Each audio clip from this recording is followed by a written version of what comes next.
रोली washroom चली गई। कुछ देर बाद रोली रेडी होकर वापस से नीचे आई तो उसकी नज़र हॉल में चली गई, जहां सोफे पर इस वक्त उसे दृश्यम बैठा दिखाई दिया। दृश्यम को वहां देखकर रोली उसके पास गई और बोली, दृश्यम बेटा, क्या तुमने नाश्ता किया? दृश्यम रोली की आवाज़ सुनकर उसकी तरफ मुड़ा। दृश्यम, जो उम्र के साथ काफ़ी ज़्यादा हैंडसम हो चुका था, उम्र उसकी सिर्फ 12 साल की थी, लेकिन उसकी हाइट काफ़ी ज़्यादा लंबी और उसके चेहरे पर एक अलग ही एक्सप्रेशन था। लेकिन इस वक्त वह काफ़ी ज़्यादा गुस्सा था। उसने रोली को घूरते हुए कहा, मॉम, आपने सुबह-सुबह मुझे जगा तो दिया, लेकिन अब आप मुझे बताइए कि मैं क्या करूं? कब से मैं नीचे आकर सिर्फ यहीं पर बैठा हुआ हूं। एटलीस्ट वीकेंड के दिन तो मुझे ठीक से सोने दिया करिए। इसके जवाब में रोली अभी कुछ कह पाती, उससे पहले ही गुस्से भरी आवाज आई, सारी जिंदगी सोने में ही बिताना है क्या तुम्हें? उस आवाज को सुनते ही दृश्यम एकदम से अपनी जगह से खड़ा हो गया और वह बिल्कुल पोजीशन के साथ खड़े होते हुए सामने देखने लगा, जहां विशाल नीचे की तरफ आ रहे थे। तो वहीं विशाल को देखकर रोली अभी खामोश थी। तभी विशाल गुस्से से दृश्यम की तरफ आए और बोले, तुम्हारी उम्र क्या है? दृश्यम ने तुरंत जवाब दिया, इस बार 12 इयर्स का हो गया हूँ मैं। विशाल ने बिना किसी भाव के कहा, 12 साल की उम्र में मैंने बिजनेस की पढ़ाई शुरू कर दी थी। और मैं ही क्या, तुम्हारे दोनों भाई 10 साल की उम्र से बिजनेस की पढ़ाई शुरू कर चुके थे, लेकिन अभी तुम अपनी ही पढ़ाई खत्म नहीं कर पा रहे हो, तो बिजनेस की पढ़ाई कब करोगे? उनकी आवाज़ काफ़ी तेज थी, जिस वजह से आसपास गुजर रहे नौकर भी एक पल के लिए दृश्यम को देखने लगे। दृश्यम ने अपने हाथों की बहुत ही ज़्यादा कसकर मुट्ठियां बंद कर ली थी, जिससे उसके नाखून उसके हथेली में चुभ रहे थे और कुछ ब्लीडिंग भी शुरू हो गई थी। उसके चेहरे को देखकर ऐसा लग रहा था जैसे वह बहुत ही बुरी तरीके से खुद को संभाल रहा है। रोली यह सब कुछ देख रही थी। इन सब में कुछ नया नहीं था, इसलिए वह चाह कर भी अपने बेटे के लिए कुछ नहीं कर पा रही थी। अधिकतर विशाल सुबह सुबह दृश्यम को डांटा करते थे और जब भी कोई मौका मिलता था तो वह उसे ताने मारने में भी पीछे नहीं हटते थे, क्योंकि अभी उसकी उम्र 12 साल की है। 12 साल की उम्र में बच्चे अपनी ज़िंदगी में मौज मस्ती करते हैं, लेकिन दृश्यम 12 साल की उम्र से ही रिस्पॉन्सिबल बन चुका था।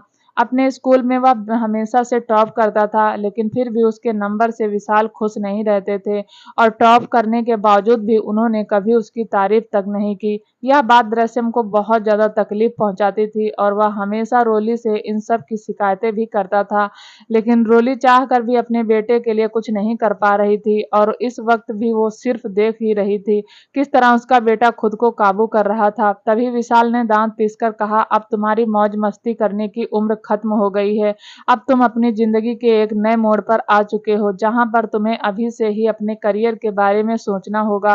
क्या तुमने कभी ओबराय खानदान के बिजनेस के बारे में जाना है? क्या तुम्हें पता है हमारे पास कितनी फैक्ट्रीज हैं, कितने मॉल हैं, कितने अस्पताल हैं, कितने होटल हैं, कितनी कंपनी है? क्या तुम्हें आइडिया है इन सब के बारे में? इसके जवाब में दृश्यम ने अपना सिर हिला दिया। यह देखकर विशाल ने गुस्से के साथ कहा, जब तुम वीडियो गेम से फुर्सत पाओगे तभी तो तुम यह सब कुछ जानोगे। सोचो, तुम इस घर के सबसे छोटे बेटे हो, लेकिन तुम्हें यही नहीं पता कि तुम्हारे बाप का बिजनेस कितना फैला हुआ है। पता नहीं तुम आगे कैसे मेरा बिजनेस संभालोगे। अब तो मैं सोच रहा हूँ कि तुम्हें अपना मैं बिजनेस दूं या नहीं। जब तक तुम जिम्मेदार नहीं हो जाते तब तक तुम्हें एक फूटी कौड़ी नहीं मिलेगी। यह कहकर वह गुस्से से वहां से जाने लगे, लेकिन तभी दृश्यम, जो खुद को कंट्रोल नहीं कर पाया, उसने आखिर में कह दिया, डैड सॉरी, पर मुझे आपका बिजनेस चाहिए भी नहीं। मैं सिर्फ अपने नाम के साथ रहना चाहता हूँ। इसके अलावा मुझे ना तो आपके बिजनेस में इंटरेस्ट है और ना ही आपकी जमीन जायदाद में। यह सुनते ही रोली डर गई और वह तुरंत दृश्यम के पास आते हुए बोली, बेटा यह तुम क्या कह रहे हो? रोली को पता था कि विशाल गुस्से में दृश्यम के ऊपर हाथ भी उठा देता था, इसलिए उसे बहुत डर लग रहा था। विशाल ने जैसे ही दृश्यम की बात सुनी, उसके एक्सप्रेशंस बदल गए। वह गुस्से से दांत पीसते हुए पीछे मुड़ा और दृश्यम को ऊपर से नीचे तक देखकर बोले, तुम्हारी औकात क्या है मेरे सामने? यह सुनकर दृश्यम ने वापस से धीरे से कहा, मैं आपका बेटा हूँ और यही मेरी औकात है। यह सुनते ही विशाल गुस्से से चिल्लाते हुए बोले, अपने बेटे को चुप करो, वरना मुझसे बुरा कोई नहीं होगा। इसके लिए जो तुमने इसे जवाब देना सिखा दिया है, इसकी सजा तुम्हें भी मिलेगी। यह सुनते ही रोली के हाथ पैर कांपने लगे। वह तुरंत दृश्यम को पकड़कर कमरे की तरफ लेकर जाते हुए बोली, प्लीज आप इस पर गुस्सा मत कीजिए, यह अभी बच्चा है, समझदार नहीं है। मैं इसे समझा दूंगी, प्लीज आप शांत हो जाइए। यह सुनकर विशाल ने बिना किसी भाव के साथ कहा, तुम्हें उसे समझाना ही होगा, वरना एक बार अगर मैंने उसे पॉकेट मनी देना बंद किया तो यह कहीं का नहीं रह जाएगा। या शायद भूल जाता है कि इसके नाम के पीछे ओबराय नाम जुड़ा हुआ है। इसे जो इतनी ज्यादा छूट, इतना ज्यादा अच्छा लाइफ स्टाइल मिला है, इसीलिए यह इतना बढ़ गया है। लेकिन इसे कम करो, वरना यह कहते कहते विशाल ने अपनी बात अधूरी छोड़ दी और गुस्से से वहां से चला गया। इधर रोली गुस्से से दृश्यम को कमरे में लेकर आई और उसके चेहरे पर जोरदार चाटा मार दिए। दृश्यम का चेहरा दूसरी तरफ झुक गया। उसने गुस्से के साथ अपने हाथों की मुट्ठियां बंद कर ली और आंखों के कोने उसके लाल हो गए थे, जहां किसी भी वक्त आंसू गिर सकते थे, लेकिन उसने अपने आंसुओं को गिरने नहीं दिया। वह सरकास्टिक होकर बोला, अपने पति की गलती की सजा आप हमेशा मुझे क्यों देती हैं? जब भी आपके पति मुझे कुछ गलत बोलते हैं आपसे, तो आप मुझे मार देती हैं। तभी रोली की आंखों से आंसू निकल आए और वह दृश्यम के सीने पर मारते हुए बोली, क्यों नहीं समझते हो तुम मेरी बात? जब भी मैं तुम्हें कुछ भी समझाती हूँ तो तुम क्यों उसे नहीं मानते? क्यों तुम हर वक्त विशाल जी से लड़ाई करने पर तुले रहते हो? तुम्हें पता भी है मैं कितना ज्यादा डरती हूँ जब तुम्हारी उनसे बहस होती है। तभी रोली ने दृश्यम के दोनों हाथों को पकड़ लिया और उन्हें अपने सीने से लगा लिया और रोने लगी। तभी दृश्यम ने गहरी सांस लेकर कहा, मुझे पता है इस घर में सबसे ज्यादा सिर्फ आप भी मुझसे प्यार करती हैं। डैड को देखता हूँ तो मुझे ऐसा लगता है जैसे डैड तो मुझसे कोई प्यार ही नहीं करते। तो मैं खुद को इस घर का बोझ समझता हूँ, लेकिन मैं हर बार ताने तो नहीं सुन सकता, इसलिए प्लीज आप मुझे मत रोका कीजिए। अभी जो कुछ भी होगा मैं संभाल लूंगा। यह सुनकर रोली गुस्से से उससे अलग होकर बोली, क्या संभाल लोगे तुम? क्या तुम्हें पता नहीं तुम्हारे भाई के साथ क्या हुआ है? उसने भी तुम्हारे डैड के खिलाफ जाने की कोशिश की थी और आखिर में तुम्हारे डैड ने उसके साथ क्या किया? क्या तुम भूल गए थे? यह सुनते ही दृश्यम चुप हो गया। उसके पास इस बात का कोई जवाब नहीं था। तो वहीं रोली अपने आंसू को साफ करते हुए कहा, तुम्हारे डैड कोई आम इंसान नहीं है, मेरी नजरों में तो वह बहुत खतरनाक है। जब उन्होंने तुम्हारे दानिश भाई को जबरदस्ती यहाँ से दूर भेज दिया तो तुम्हारी क्या ही औकात है उनके आगे। अगर तुमने उनके खिलाफ दानिश की तरह जाने की कोशिश की तो वह तुम्हारे साथ भी यही करेंगे। और अगर तुम मुझसे दूर हो गए तब तो मैं मर जाऊंगी बेटा, मैं नहीं जी पाऊंगी। एक तुम ही तो हो जो मेरे जीने का सहारा बने हुए हो। मैं तुम्हें खुद से दूर कभी नहीं कर पाऊंगी, इसलिए मैं तुम्हारे आगे हाथ जोड़ती हूँ, अपने डैड से लड़ाई करना बंद कर दो, वरना वह तुम्हें भी मुझसे दूर भेज देंगे।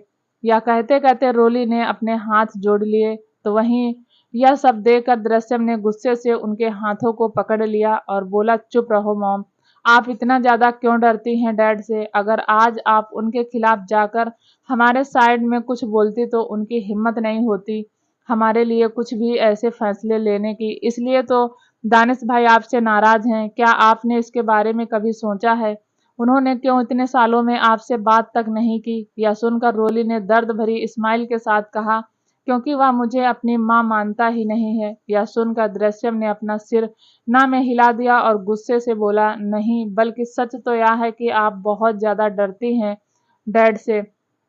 आपने कभी अपने बच्चों के लिए स्टैंड नहीं लिया। उन्होंने दानिश भाई के साथ 7 साल पहले जो कुछ भी किया था, अगर आपने दानिश भाई का साथ दिया होता तो आज वह हम सबसे इतनी दूर नहीं होते। सच तो यह है कि वह आपसे इसी वजह से नाराज हैं क्योंकि आपने कभी डैड के खिलाफ जाने के बारे में नहीं सोचा। आप हमेशा उनसे डरती रहती हैं और उनसे डर कर सिर्फ चुप रही हैं।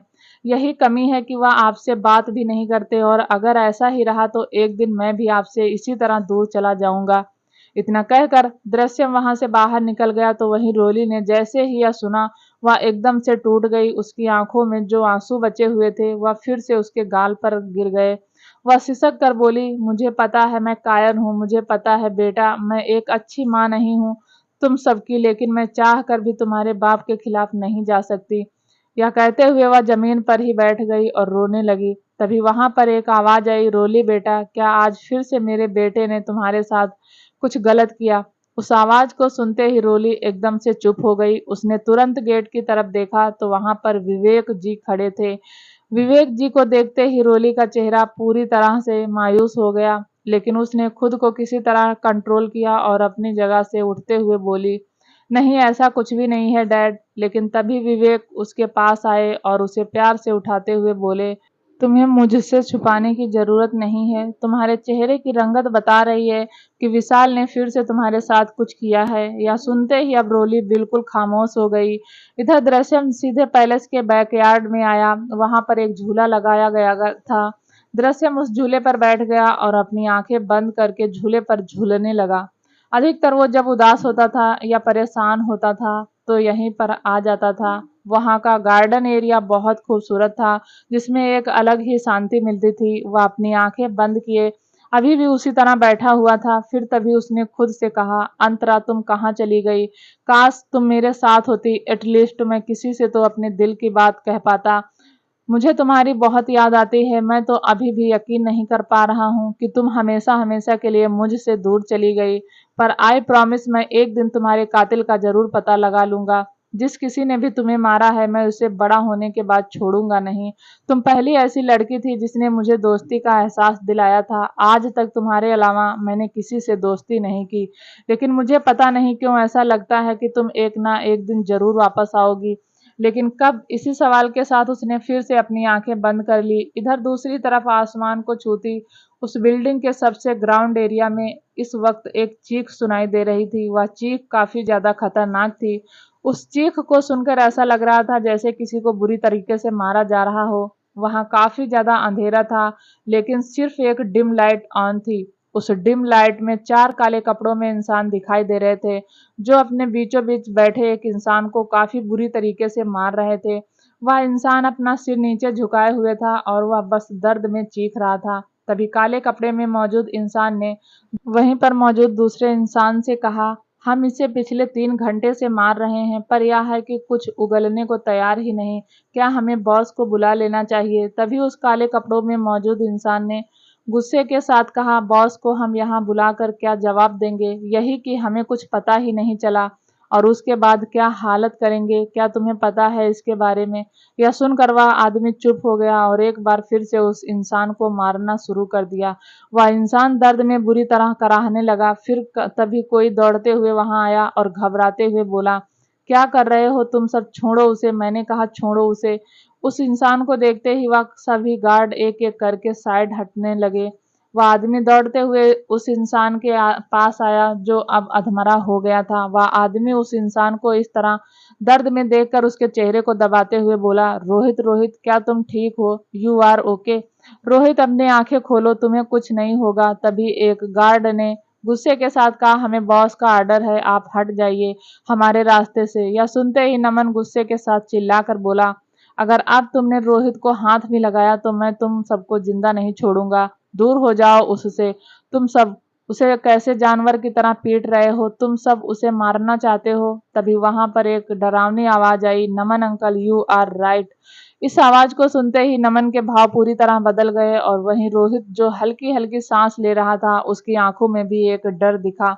वह दोनों एक साथ अंधेरे की तरफ देखने लगे, जहां से अब एक डरावनी हंसी गूंज उठी। जैसे ही नमन और रोहित ने उस आवाज को सुना, वह दोनों अंधेरे की तरफ देखने लगे, जहां इस वक्त उन्हें सिर्फ और सिर्फ एक शैतानी हंसी सुनाई दे रही थी, जिसे सुनकर वह दोनों एक पल के लिए खौफ से बिल्कुल खामोश हो गए।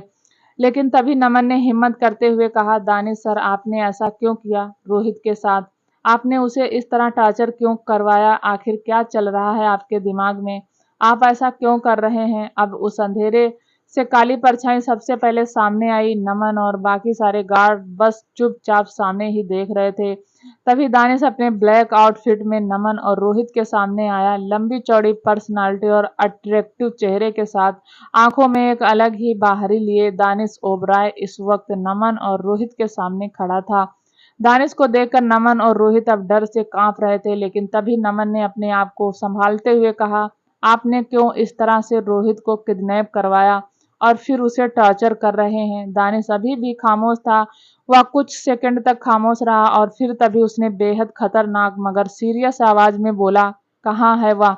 दानिश के सिर्फ 3 शब्द को सुनते ही नमन और रोहित के चेहरे पर पसीने आ गए। नमन ने तुरंत हकलाते हुए कहा, आप किसकी बात कर रहे हैं? तभी दानिश ने अपनी आंखें बंद की और अपने गले पर हाथ फेरते हुए गहरी सांस लेकर बोला, यू नो वाट? आप दोनों मुझे बचपन से जानते हैं और बचपन से लेकर मेरी जवानी तक आप दोनों मेरे साथ हैं। तो क्या तभी भी आप दोनों यह नहीं जान पाए कि मुझसे धोखेबाजी करने का और झूठ बोलने का अंजाम आप दोनों के लिए क्या हो सकता है? यह सुनते ही नमन और रोहित के चेहरे पर फिर से पसीना आ गया, लेकिन तभी रोहित ने हक लाते हुए कहा, दानिश सर, हमें नहीं पता आप किस बारे में बात कर रहे हैं और मुझे यह भी नहीं पता आप मुझे क्यों टॉर्चर करवा रहे हैं, लेकिन हमने कभी आपके साथ धोखेबाजी नहीं की। हमने अपनी जान की आखिरी सांस तक आपको सौंप दी। आप इस तरह हम पर इल्जाम नहीं लगा सकते। दानिश ने एक गार्ड की तरफ कुछ इशारा किया। जैसे ही दानिश की नज़र उस गार्ड ने अपने ऊपर पाई, वह तुरंत अपना सिर हिला दिया। वह आगे आया और उसने नमन और रोहित को एक दूसरे से अलग कर दिया। नमन रोहित जब एक दूसरे से अलग हुए तो नमन ने जोर से चिल्लाते हुए कहा, प्लीज नहीं, छोड़ दो उसे, मत मारो प्लीज दानिश सर, यह आप क्या कर रहे हैं? हमने आपकी सेवा की और आप इस तरह से उसे टॉर्चर नहीं कर सकते सर, प्लीज। तभी दानिश टेढ़ा मुस्कुराकर बोला, यू नो व्हाट, आप एक ऐसे इंसान के साथ थे जो जिस थाली में खाते हैं उसी थाली में छेद करते हैं। आपने मेरे साथ वफादारी नहीं निभाई, आपने मेरे साथ गद्दारी की है और उस गद्दारी की सजा मौत से आपको चुकानी होगी। फिर इसके लिए चाहे आप अपनी जान दें या आप उनकी जान लें। यह कहते हुए दानिश ने एक गार्ड की तरफ इशारा किया। गार्ड यह सुनकर अपना सिर हिला दिया और वह आगे आया और उसने नमन की तरफ बंदूक बढ़ा दी। बंदूक देखते ही नमन के हाथ पैर कांपने लगे, उसके हाथ पैर सुन्न पड़ गए। उसे समझ ही नहीं आया कि वह बंदूक देखकर किस तरह रिएक्ट करे। लेकिन तभी दानिश ने सर्द आवाज में कहा, यह सिर्फ गन नहीं है, बल्कि यह आप दोनों की जिंदगी है। भले ही इसे आप किसी की जान ले सकते हैं, लेकिन आप अगर चाहें तो किसी की जान बचा भी सकते हैं। और अगर आप नहीं चाहते कि आप अपने ही प्यारे दोस्त को अपने हाथों से मारें, तो जल्द से जल्द मुझे उसके बारे में बता दीजिए। यह सुनते ही अब नमन और रोहित का चेहरा सफेद पड़ गया। रोहित ने तुरंत नमन को देखकर कहा, ऐसी बात है तो तुम मुझे मार डालो, कम से कम इस तरह से हम धोखे के इल्जाम से तो नहीं रहेंगे और ना ही हमें हर वक्त यह सारे शब्द सुनने को मिलेंगे। इसलिए तुम एक काम करो, पहले मुझे मार दो फिर उसे मार दो, सारा खेल ही खत्म हो जाएगा। तभी यह सुनकर दानिश किसी शैतान की तरह हंसने लगा। उसकी हंसी काफी ज्यादा डरावनी थी। अपने 21 साल की उम्र में ही वह एक ऐसा लड़का था जो बिजनेस माइंडेड था, जिसने बिजनेस पर पकड़ इतनी ज्यादा साफ थी कि सामने बड़ा सा बड़ा बिजनेस टाइकून भी उसकी तारीफ किए बिना नहीं जाता था। और आज आलम ऐसा था कि दानिश पूरे एशिया पर राज करता था, वह भी अपने इतने कम उम्र से। सभी उसे अपना आइडियल मानते थे, लेकिन वह दो पर्सनालिटी रखता था। एक पर्सनालिटी जो दुनिया के सामने थी और दूसरी उसकी डार्क पर्सनालिटी थी, जो सबसे अनजान थी, लेकिन जो उसके अपने थे और जो खास जानने वाले थे उन्हें पर्सनालिटी के बारे में पता था। वह एक बुरा और क्रूर इंसान था। उसकी आंखों में किसी के लिए अपनापन नहीं था और आज रोहित को मारने जा रहा था, जिसने बचपन से लेकर आज तक उसका साथ दिया था। नमन अभी भी उसे गन को डरावनी नजरों से देख रहा था। तभी दानिश ने अब गुस्से के साथ कहा, आप गन उठाकर अपने दोस्त को मारेंगे या फिर मुझे सच बताएंगे? दो में से एक काम आपको करना होगा।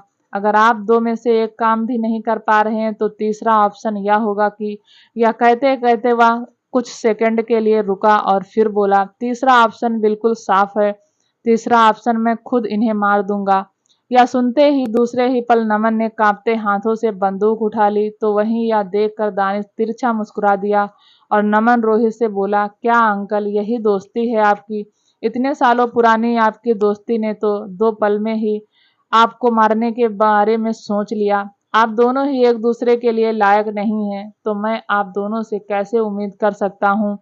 यह सुनकर रोहित की आंखें नम हो गई और वह नमन को देखने लगा। तो वहीं नमन, जो अभी भी अपने हाथों में गन देख कांप रहा था, उसने गुस्से के साथ कहा, दानिश सर, आप हमारी दोस्ती पर ऐसे सवाल नहीं उठा सकते। हमें पता है कि हम कितने अच्छे दोस्त हैं, लेकिन आज आपको कुछ भी कर रहे हैं वह जायज नहीं है। इस तरह आपको नहीं करना चाहिए। तभी दानिश ने कड़क आवाज में कहा, मुझे क्या करना चाहिए क्या नहीं, यह तुम मुझे नहीं सिखाओगे। अब चुपचाप अपने दोस्त को मार दो और खुद मर जाओ। आज यही सारा खेल खत्म हो जाएगा। यह सुनकर नमन ने कहा, अगर ऐसी बात है तो मैं सबसे पहले खुद को ही मार डालता हूँ, क्योंकि मेरे मरने के बाद वैसे भी सारा खेल खत्म हो जाएगा। यह कहकर नमन ने अब अपने सिर पर बंदूक दागी तो यह देखते ही रोहित जोर जोर से चिल्लाया, नमन क्या तुम पागल हो गए हो? तुम ऐसा नहीं कर सकते, प्लीज होश में आओ। यह सब कुछ बहुत कॉम्प्लिकेटेड है। लेकिन तभी नमन ने कहा, तुमसे बढ़कर मेरे लिए कुछ नहीं है। अगर तुम्हारे लिए मुझे अपनी जान भी देनी पड़ती है तो मैं दे दूंगा। मुझे फर्क नहीं पड़ता, लेकिन जितने दिन तक मैंने तुम्हारे साथ अपनी जिंदगी बिताई है वह बहुत ही मेमोरेबल थी, जिसके लिए थैंक यू सो मच। वहीं इसी के साथ नमन ने अपने ऊपर गन चला दी। वहां सभी यह सब कुछ देखकर दंग रह गए। लेकिन तभी रोहित ने गुस्से के साथ कहा, नमन क्या तुम्हें मेरी बात एक बार में समझ नहीं आती? मैंने कहा ना अभी के अभी तुम मुझे मार दो, प्लीज मैं तुमसे रिक्वेस्ट कर रहा हूँ। लेकिन नमन ने गुस्से के साथ कहा, नहीं, तुम्हें अभी यहाँ पर रहकर बहुत सारे काम करने होंगे, और अगर मैंने तुम्हें मार दिया तो वह मेरा काम पूरा नहीं हो पाएगा। इसलिए तुम अपना काम करो और मैं इस दुनिया से जा रहा हूँ। यह कह जैसे ही गोली चलाने के लिए आगे बढ़ा, उसी वक्त दानिश ने उसके हाथ को पकड़ लिया। एक पल के लिए यह देखकर वह हैरानी से उसे देखने लगा। तभी नमन ने कहा, क्या हुआ दानिश सर, आपने बंदूक क्यों रोक दी? छोड़िए, मुझे मरना है, मुझे मर जाने दीजिए। लेकिन इसके जवाब में दानिश ने बिना किसी भाव के कहा, मैं आप दोनों की जान को छोड़ सकता हूँ, लेकिन इसके बदले में आप दोनों को बताना होगा कि वह कहाँ है। यह सुनते ही रोहित ने कहा, आप मुझसे यह सब बात हजारों बार पूछ चुके हैं, लेकिन मैंने हजारों बार यह जवाब दिया है कि मुझे उसके बारे में कुछ नहीं पता। इसलिए प्लीज हमें परेशान करना बंद कीजिए। तभी यह सुनकर दानिश ने गुस्से के साथ कहा, इन 7 सालों में वह कहाँ चली गई? आखिर कुछ तो पता होगा ना आप दोनों को। मैं आप दोनों पर यकीन नहीं करता। मुझे अच्छे से पता है आप दोनों को इसके बारे में बहुत कुछ पता है, लेकिन आप मुझे बताना नहीं चाहते। लेकिन अच्छी बात है, आप मुझे कुछ ना बताएं, तभी बेहतर होगा। यह कहकर वह फिर से रोहित की तरफ बढ़ा, लेकिन वह अभी रोहित को छूता उससे पहले दानिश ने गार्ड्स की तरफ इशारा किया। गार्ड आगे बढ़ा और उसने रोहित के सर पर जोर से स्टिक से वार कर दिया। उस स्टिक के वार को वह संभाल नहीं पाया और दूसरी तरफ धम से जमीन पर बेहोश होकर गिर पड़ा। यह देखते ही नमन जोर से चिल्लाया, रोहित क्या हुआ तुम्हें? आंखें खोलो, मैंने कहा क्या हुआ तुम्हें? रोहित जवाब दो मुझे। लेकिन रोहित की कोई आवाज नहीं आई, वह शायद बेहोश हो चुका था। और यह सब कुछ देखकर अब किसी को भी कुछ समझ नहीं आया। यह देखते ही नमन जोर से चिल्लाया। यह कहते हुए अब नमन की आंखों से आंसू निकलने लगे। वह दानिश के कदमों में झुक गया और बोला, दानिश सर, अगर हमने कभी भी आपके दिल से हेल्प की है या दिल से किसी भी चीज में मदद की है या फिर आपकी केयर की है तो उसके लिए प्लीज मुझे माफ कर दीजिएगा, क्योंकि शायद मैंने जो कुछ भी किया वह मुझे नहीं करना चाहिए था। वह बस सिर्फ एक गलती थी और इस गलती की सजा मैं सिर्फ आपसे ही मांग सकता हूँ। यह सुनकर दानिश ने गुस्से के साथ कहा, आप दोनों अपना ये मेलो ड्रामा बंद कीजिए, और अगर आप दोनों ने मुझे उसके बारे में नहीं बताया तो मुझसे बुरा कोई नहीं होगा। मैं पूरी दुनिया में आग लगा दूंगा उसको ढूंढने के लिए, और फिर अगर वह मुझे जो वह गलती से भी मिल गई, आप दोनों के आसपास भी दिखाई दी, तो आप जानते हैं कि मैं उसके साथ उसके बाद क्या करूंगा। यह सुनकर नमन को पसीने आने लगे। तभी दानिश ने गार्ड की तरफ इशारा किया। गार्ड ने तुरंत अपना सर हिलाया और वह नमन और रोहित को वहां से जबरदस्ती लेकर बाहर निकल गए। उनके जाने के बाद दानिश ने डिम लाइट के बीचों बीच रखी बड़ी सी किंग साइज ब्लैक कलर की चेयर पर लीन होकर बैठ गया। इस वक्त फॉक्स लाइट उसके ऊपर पड़ रही थी और उस ब्लैक आउटफिट में और ब्लैक किंग साइज में बैठकर उसके एक्सप्रेशन अलग हो गए थे। उसने अपनी आंखें बंद की और शैतानिया तरीके से बोला, बस अब बहुत जल्द इंतजार खत्म होगा तुम्हारा, क्योंकि दानिश ओबराय तुम तक आ रहा है और उसके बाद फिर तुम मेरे सामने होगी। तब मैं तुम्हें ऐसा सबक सिखाऊंगा कि इस तरह बीच में छोड़कर जाने का अंजाम क्या होता है। यह कहते हुए उसके चेहरे पर एक शैतानी मुस्कुराहट थी। इधर नमन और रोहित वापस से उस बैकयार्ड में थे। रोहित जमीन पर गिर पड़ा और उसकी आंखों से आंसू निकलने लगे। इधर दूसरी तरफ इंडिया दिल्ली में शाम का वक्त हो चला था। इस वक्त विशाल काफी गुस्से में हॉल में टहल रहे थे। वहां पर रोली डर से सर झुकाए खड़ी थी। विवेक और सुरेखा जी को भी कुछ समझ नहीं आ रहा था। तभी विवेक जी ने पूछा, विशाल आखिर बात क्या है, तुम मुझे कुछ बताओगे? यह सुनकर विशाल ने गुस्से के साथ कहा, दानिश को मैंने ध्रुव के साथ यहाँ आने के लिए कहा था, लेकिन अभी कुछ देर पहले मुझे पता चल रहा है कि दानिश पता नहीं कहाँ चला गया है। अब वह अकेला इंडिया वापस आ रहा है। यह सुनकर सभी हैरान हो गए। रोली ने तुरंत घबराते हुए कहा, कहीं मेरे बेटे को कुछ हो तो नहीं गया ना। यह सुनते ही विशाल उन्हें गुस्से वाली नजरों से देखते हुए बोले, तुम्हारा बेटा खुद एक शैतान है, उसे क्या होगा। यह सुनते ही रोली चुप हो गई। तभी सुरेखा ने नाराजगी के साथ कहा, विशाल तुम क्या अपने गुस्से को शांत करोगे। मुझे समझ नहीं आता, अगर दानिश कहीं चला गया है तो तुम शांति से पता लगाने के बजाय यहाँ हम सब पर क्यों गुस्सा दिखा रहे हो। यह सुनकर विशाल ने दांत पीसते हुए कहा, वह लड़का मेरी बात नहीं सुनता। मैंने उससे साफ कहा था कि वह ध्रुव के साथ इंडिया आएगा। कल सुबह प्रेस कॉन्फ्रेंस है, मुझे उन दोनों को मीडिया के सामने प्रेजेंट करना है। लेकिन अब वह अगर आज रात नहीं पहुंचेगा तो फिर मैं कैसे कल उनसे प्रेस कॉन्फ्रेंस करूंगा। आप सबको अच्छे से पता है कि मुझे मेरी इज्जत बहुत प्यारी है, और अगर दानिश की वजह से मेरी इज्जत पर आंच भी आई तो मुझसे बुरा कोई नहीं होगा। या सुनते ही अब सभी एक सेकंड के लिए खामोश हो गए, और तभी कुछ सोचते हुए विवेक जी ने कहा, क्या तुम्हें बिल्कुल भी नहीं पता है कि दानिश कहाँ चला गया। इसके जवाब में विशाल ने गुस्से के साथ कहा, मैंने सबसे बड़ी गलती कर दी उसे खुद से दूर भेजकर। वह मुझसे दूर गया तो उसे ऐसा लगा कि जैसे उसे कि उसकी जिंदगी मिल गई हो। उसे जो फ्रीडम चाहिए था वह आखिरकार उसने पा ही लिया। वह लड़का अब मेरे कंट्रोल से बाहर हो चुका है। उसे मेरी बातों का कोई असर नहीं होता। मैंने उससे कहा था कि वह बिना मुझसे पूछे कहीं भी ना जाए, और सबसे जरूरी बात, अगर वह इंडिया में कहीं है तो उसने अपने साथ गार्ड नहीं रखे। पता नहीं वह दो चमचों को लेकर क्या करेगा। अगर मेरा बस चलता तो मैं उन दोनों को कब का इस काम से भी निकाल देता। विशाल की बातों में नमन और रोहित के लिए गुस्सा दिखाई दे रहा था। तभी सुरेखा ने कहा, तुम बेचारे नमन और रोहित को क्यों इस तरह कह रहे हो। वह दोनों तो दानिश के साथ बचपन से हैं, और तुम खुद सोचो, वह बचपन से जब दानिश के साथ हैं तो वह कैसे उससे दूर जा सकते हैं। यह सुनकर गुस्से से विशाल ने कहा, लेकिन मैंने ही तो उन दोनों को दानिश के साथ रखा था। तो जब मैंने उन दोनों से कहा कि वह दोनों उसके साथ ना जाएं तो फिर क्यों वह दोनों उसके साथ गए। मुझे तो उन दोनों पर ही शक है। कहीं ऐसा तो नहीं कि वह दोनों ही उसे लेकर कहीं चले गए हैं।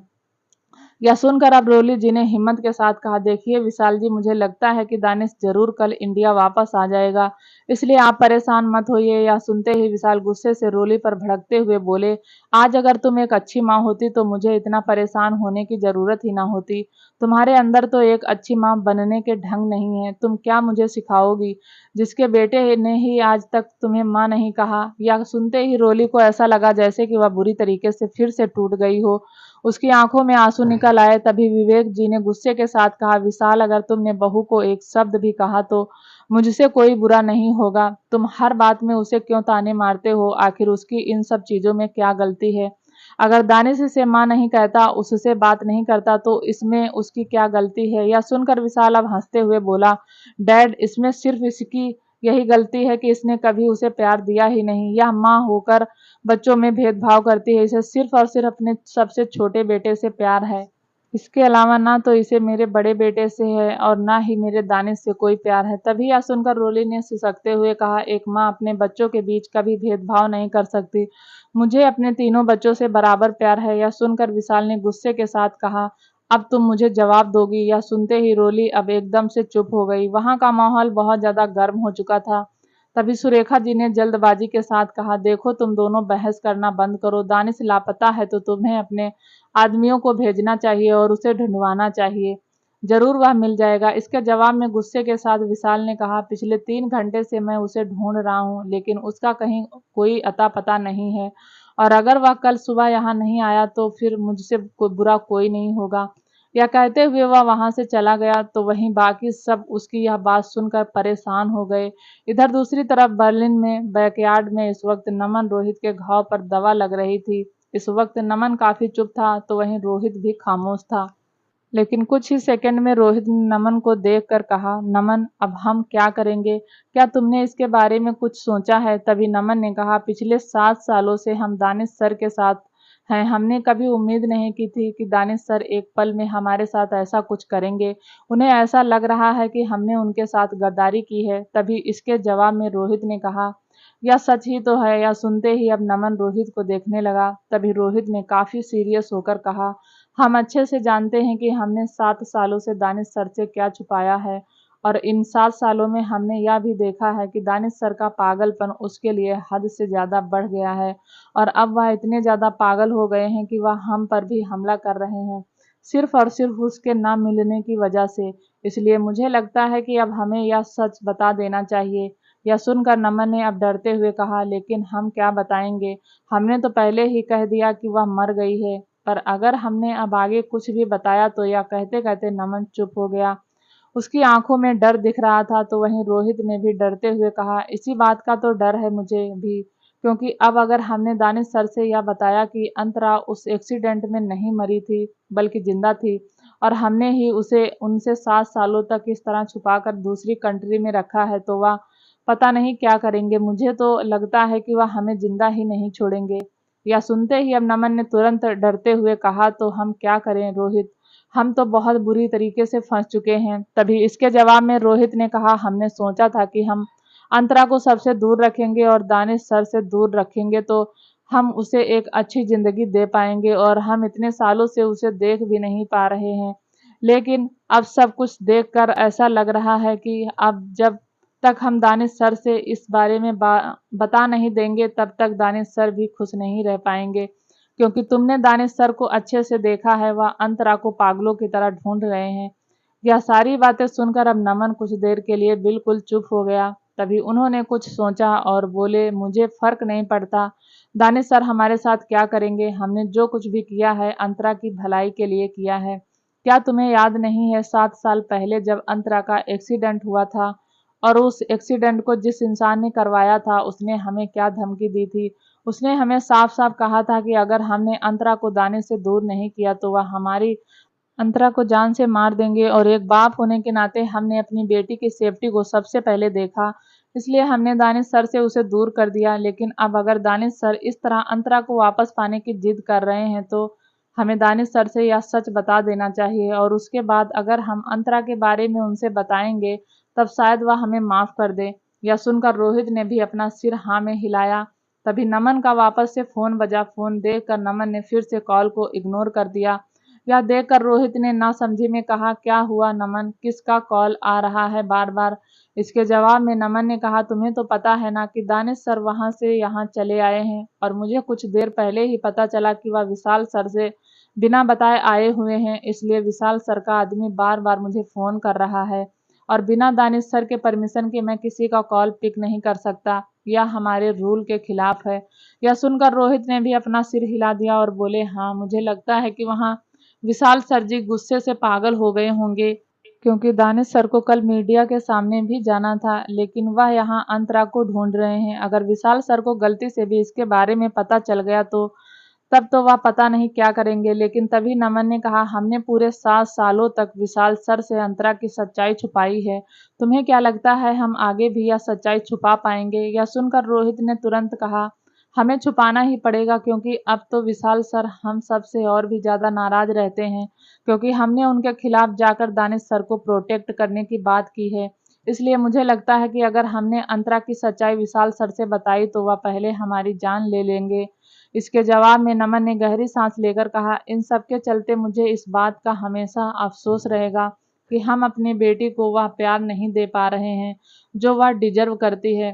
कहने को तो उसके दो दो बाप हैं, लेकिन हम दोनों में से कोई ना कोई तो उसके साथ रह पाता है, ना ही उसके साथ बातें कर पाता है और ना ही उसके साथ खुश रह पाता है। हम दोनों उससे कितना ज्यादा दूर रहते हैं। काश सब कुछ अच्छा हो जाता, काश हमारी जिंदगी नॉर्मल होती, हम अपनी बेटी के साथ एक खुशी परिवार की तरह रहते।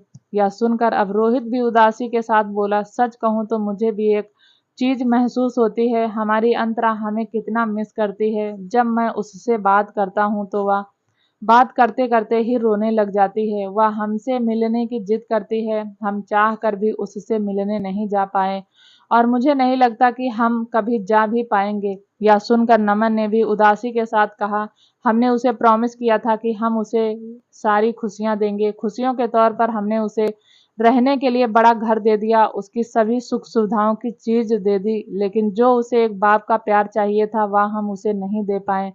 एक बाप का प्यार हम उसे चाह कर भी नहीं दे पाए। वह 15 साल की हो गई है, लेकिन इन सालों में हम 1 साल भी उसके पास ठीक से नहीं रहते। लेकिन हम क्या करें, हम वहां जा भी तो नहीं सकते। लेकिन तभी एक गहरी मगर डरावनी आवाज आई, कोई बात नहीं अंकल, आप तब नहीं जा पाए, लेकिन अब हम सब साथ जरूर जाएंगे। इस आवाज को सुनते ही नमन और रोहित के पैरों तले जमीन खिसक गई। वह दोनों तुरंत गेट के तरफ देखने लगे और गेट पर खड़े दानिश को देखते ही वह दोनों दंग रह गए। दोस्तों, आगे की कहानी सुनने के लिए चैनल को लाइक शेयर सब्सक्राइब जरूर करें, ताकि जब भी हम वीडियो डालें आपको नोटिफिकेशन तुरंत मिले। तब तक के लिए नमस्कार, धन्यवाद।